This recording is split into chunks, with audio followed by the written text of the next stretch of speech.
Welcome to lesson 4, example number 9, and this is a pretty simple problem. What it is asking for is what is the bearing pressure under the base plate, and it gives us, and it says that we have a steel column and it supports an axial load. That means probably compression load, well, definitely compression load of 200 kips and bears on a 12 by 16 base plate. So in other words, you got this. Let's call it let's say you have an H pile or whatever coming down. It's a column, a steel column. It's continuous going up there, and then it has welded. This is welded right here, around right there, and it's welded to that base plate. So they're saying, okay, well, what is the bearing pressure underneath? So if you look at it, you have a 12 by 16, 12 inch by 16, and the assumption is that, and this is probably not a perfect assumption, but it's good enough for what analytical reasons, I guess, is that let's say that this is sitting on that base plate. It's a wide flange section or a H pile, and it's sitting right there, and the assumption is that that load will transfer its load from that section and it'll evenly distribute it throughout that entire base plate, which it's subject to, you could say, well, no, in real life, would it actually do that? Would you have, I mean, if you were right underneath the H pile or the W, would it have a little bit more stress under here, axial stress, than if it's out here?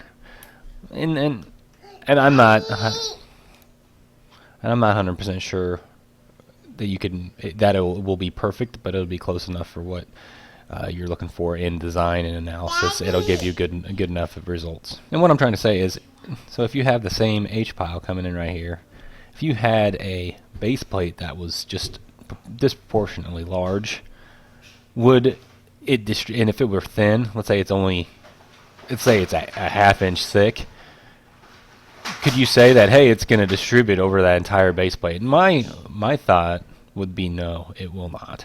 So it kind of depends how thick that base plate is, but that might be a little too much information. And what we're doing right now is we're just saying, okay, what is the bearing pressure? And very, very simple. You just say, okay, well, my axial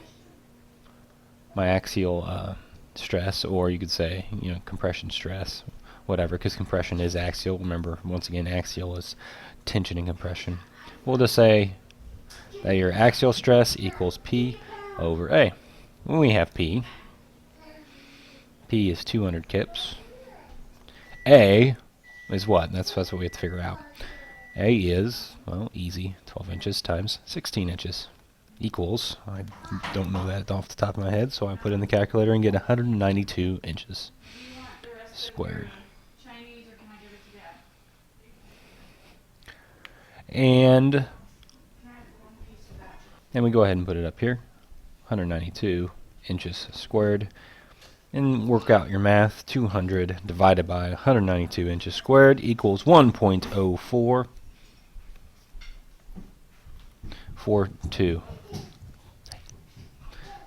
and that's going to be KSI, or kips per inch squared.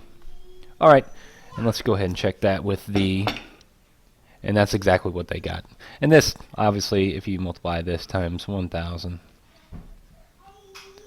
pounds per kip, and you'll get what they got is 1.042 PSI. And I don't think they specified that no, they just said bearing pressure. They didn't specify PSI or KSI. So either of those answers are correct. 1.042 equals 1.042 PSI. All right. Hope that helps. See you in the next video.